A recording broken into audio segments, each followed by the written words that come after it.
Hey there, everybody. Welcome back to MTG Bulk Mythic. Today, we're going into the next 10 packs of that set booster box. And I was thinking about this, but next weekend is the pre-release of the Dungeons and Dragons standard set that's coming out. So instead of stretching this out any longer than we have to, we're going to go ahead and we're going to do the last 20 packs of this set booster box. We're just going to go ahead and get it done, get it out of the way, and move on to the next set because I've been sitting on this box for way too long. I'm more excited than you are to get into the rest of these packs. So let's go ahead and just get it done. But because we are opening twice as many packs on this video, we're going to cut straight to the chase with all these packs. We're just going to go right to the good stuff. That way we can get right through it. We're not spending too much time. All right, so first off, boom, art card out of the way. Commons, no big deal. And it's a good start, if I would say so myself. There's a Marsh Flats right there. And then we got Resurgent Belief, followed up by the Sea Drake. We've got Prismatic Ending in our old bordered card. And then Arcus Acolyte, Selesnya Uncommon in the foil. All right. Already one fetch land. Can't be upset about that.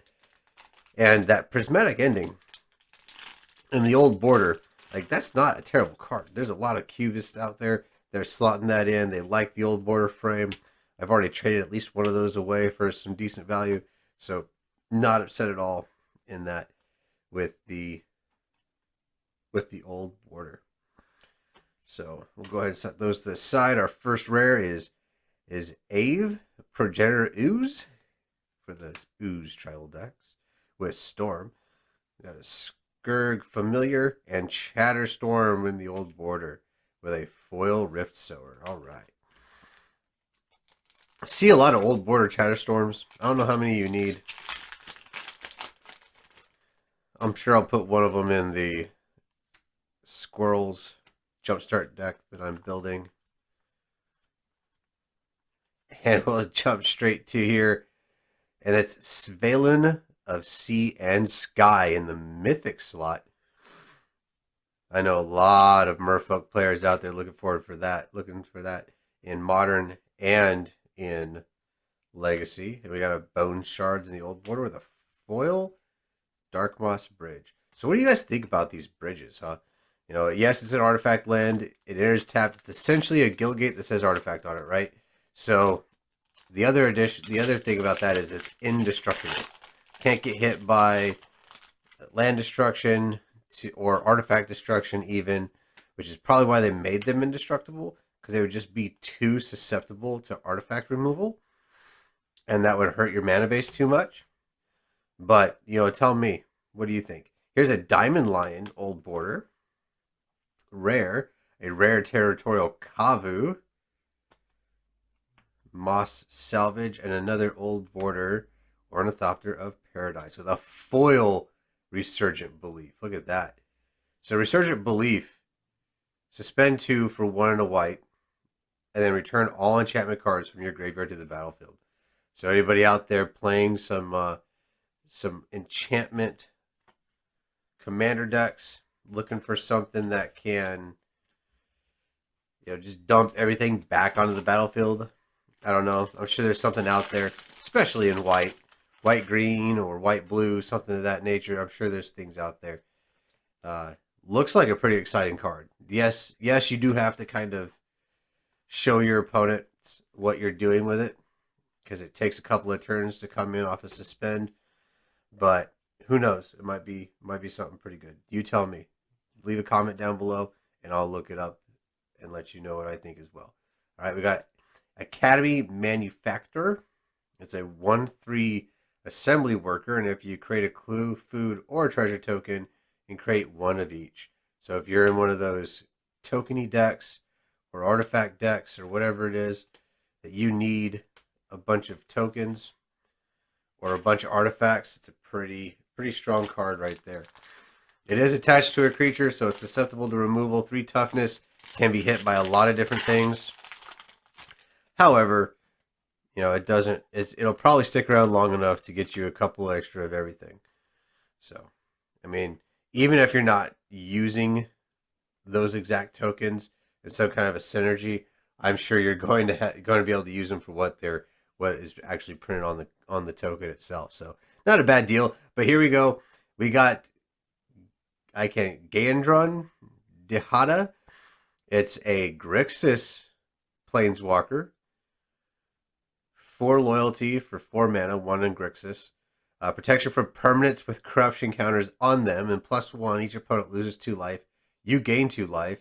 Put a corruption counter on up to 1 other target creature or planeswalker. And then -3, gain control of target creature or planeswalker until end of turn. Untap it and put a corruption counter on it. It gains haste until the end of turn, and then gain control of a permanent with a construction counter or a corruption counter on it for -7. So she protects herself by putting corruption counters on different things. And then you have the opportunity also to take control of your opponent's cards. Seems pretty good to me. I mean, +1 target creature can't attack her is not too bad. Like you could probably use that all game until you get up to 7, and then start taking control of things, or get up to 8 so you can take control of things that continue to put corruption counters on other things. Here's Dress Down, weird little enchantment, and then we have a Vindicate, powerful removal spell there in white and black. Ravenous Squirrel sketch card, it's pretty cool, and then the Tavern Scoundrel. Has anybody played these Magic minigames? I know I talked about them before. I know I said I want to play them, but I really haven't had a chance to get people together to do that. I don't want to play any of the solitaire games. Not a real big fan of playing by myself. But we got a foils planes there. But, there's probably some validity to them if anybody's tried them out. And they're more fun than just another reason to open up booster packs. Just let me know. All right, here's an Unmarked Grave.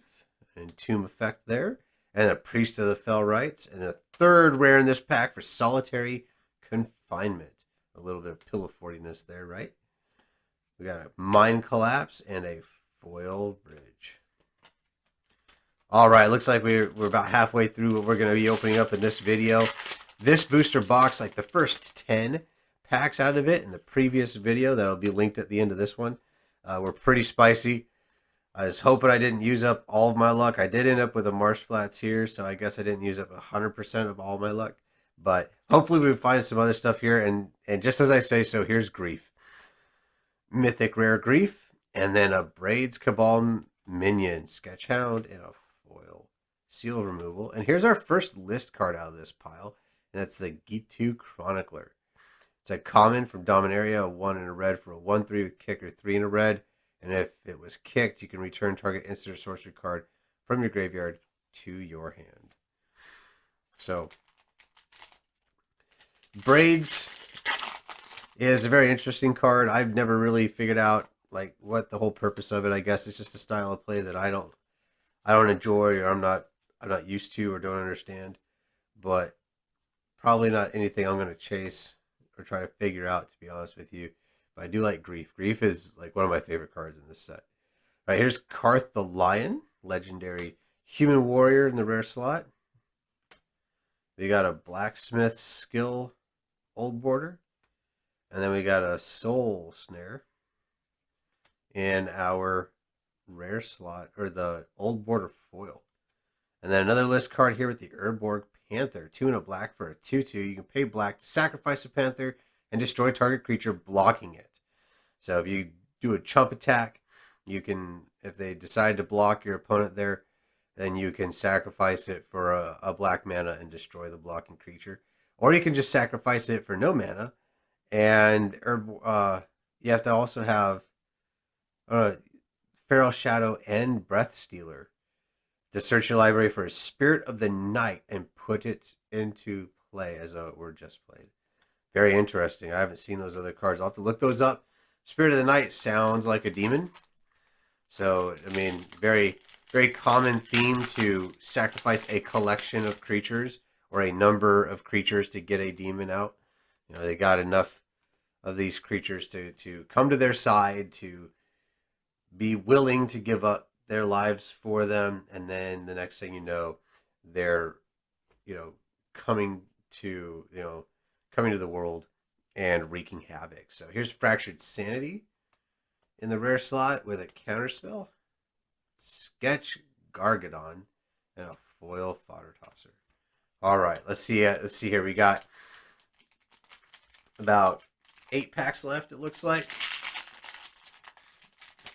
Grief's a good pull. Marshflat's is a good pull. Haven't seen any signed art cards yet.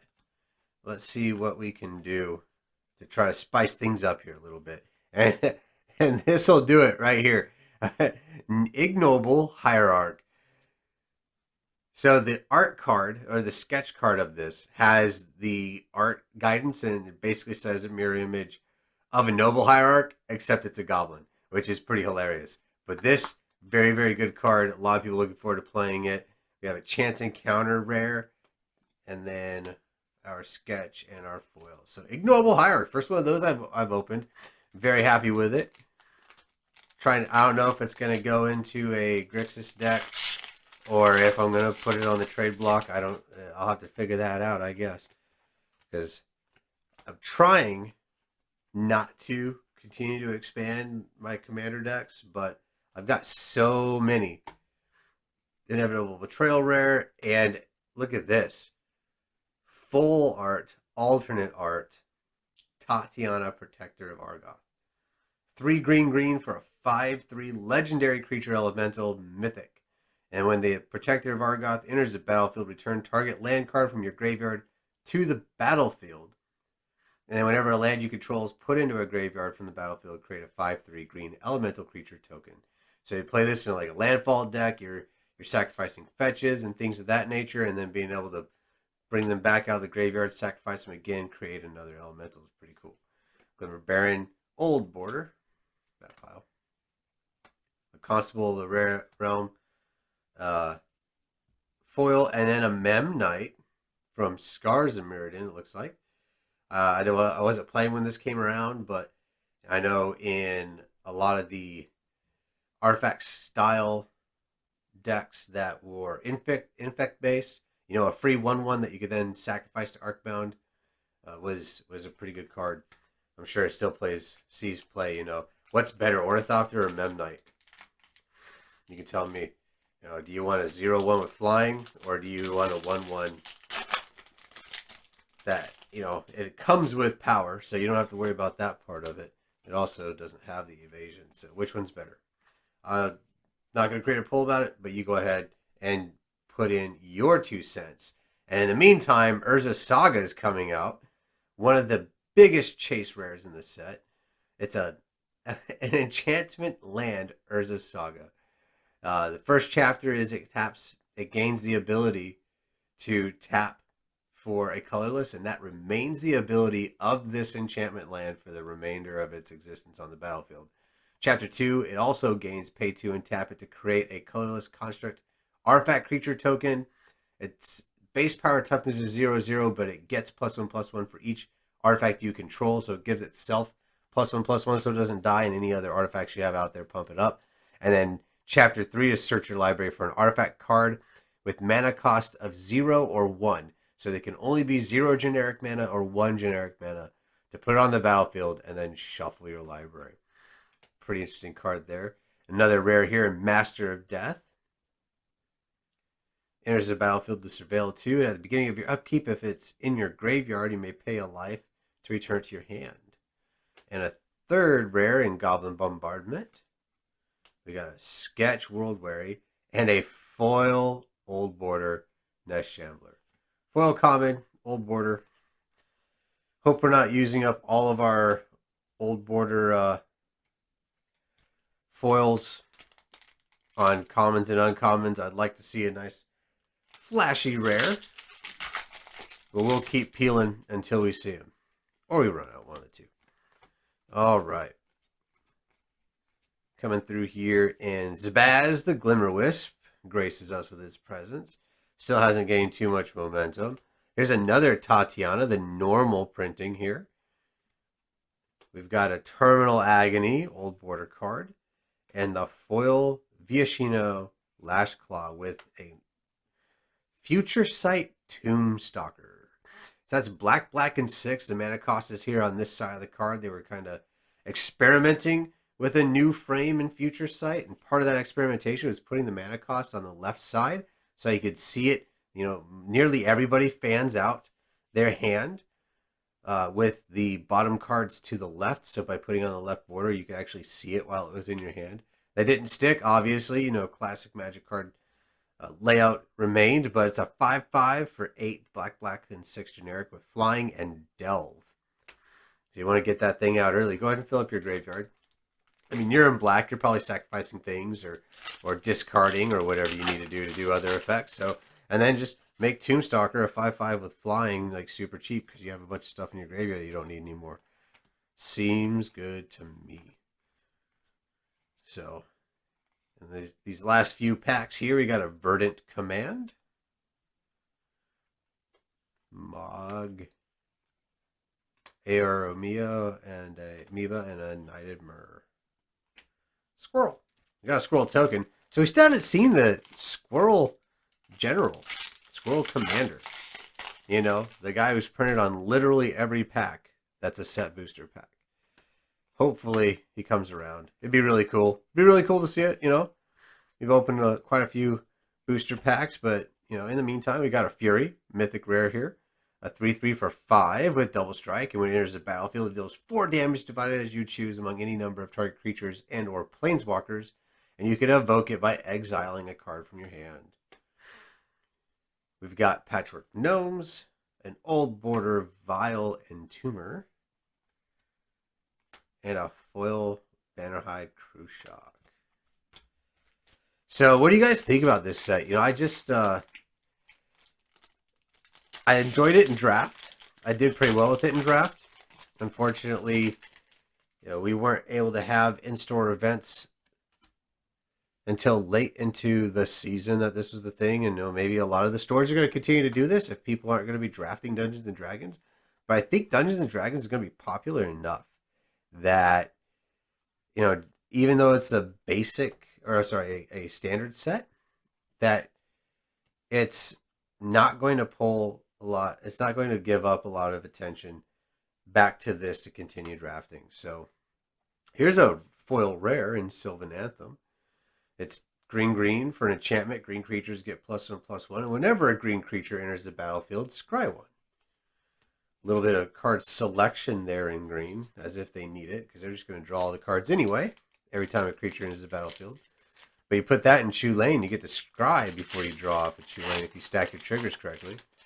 But going back to it, I think a lot of people are going to be really excited about this Dungeons and Dragons set. There are a lot of people who aren't going to be really keen on continuing to draft this when they can draft the Dungeons and Dragons, just because there's a lot of resonance there with a lot of the gaming community.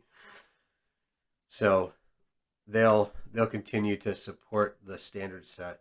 In the meantime, hopefully they print more of this. To be honest, I want to see them print this a lot. There's a lot of cards in here that a lot of players have been begging for reprints, and if the demand dries up too fast as a print to demand set, they're just going to stop printing it, and then the value of all those cards that players have been begging to be reprinted so they could be affordable again, it's just going to start climbing right back up because there aren't new copies being opened. So hopefully there's enough support for it and enough demand for it that they continue to print it, and we can continue to open it and continue to bring those cards into the market for people who are going to play with it. So, before we finish up here, General Ferris Rokirik,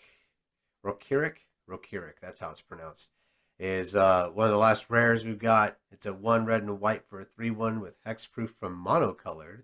And whenever you cast a multicolored spell, create a 4/4 red and white Golem artifact creature token. So going into that multicolored theme, I know there's a few cards that say that.